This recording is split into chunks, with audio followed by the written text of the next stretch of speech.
This is why I would always support the idea of questioning suspicious wealthy people's source of income. Now one day, a young Nigerian girl and her dad went to the farm to fetch some firewood they would use to prepare garri. Now while they were harvesting this firewood, some men rode their bike and stopped close to them in the farm. They came down from the bike and told the girl and her father that they would love to borrow their cutlass and fix a tiny problem their bike was having. As soon as the dad gave them the cutlass and they used it to fix their bike, they adjusted their bike closer to where the young girl was gathering the already harvested firewood, and almost immediately they snatched her, tied her legs and her hands, overpowered her dad, and then zoomed off with the girl to a remote location. As soon as they arrived at this particular location, they covered the young girl with a white cloth and began digging a grave so as to bury her there. Realizing what was about to happen, the young girl began screaming, hoping someone would come to her aid.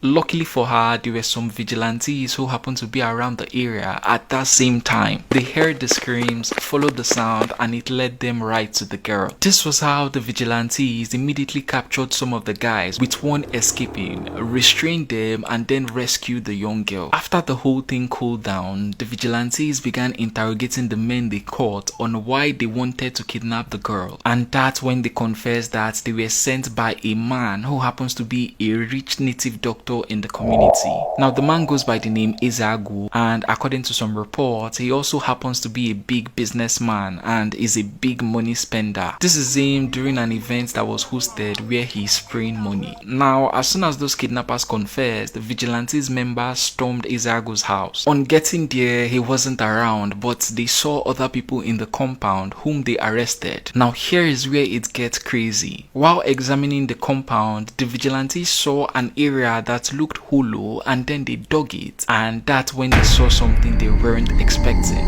Corpses upon corpses were stacked in there. Allegedly, there was even one of a pregnant woman, and as at the making of this video, the total corpses that had been found are half a dozen. To make things worse, there were also other hollow surfaces, which would mean more graves or corpses. In other words, this so-called businessman herbalist, whom some people probably thought was doing a legitimate business, is actually a ritualist who kidnapped people, mostly members of his community, with the aid of his goons, and uses them for rituals. The young girl they attempted to kidnap was supposed to be their latest victims, but luckily her scream saved her. After this whole thing was exposed, the youth of the community burnt down the house, and also the state government demolished it. Then they launched a manhunt for Enugu, and in less than 48 hours they arrested him while he was allegedly planning to leave the country.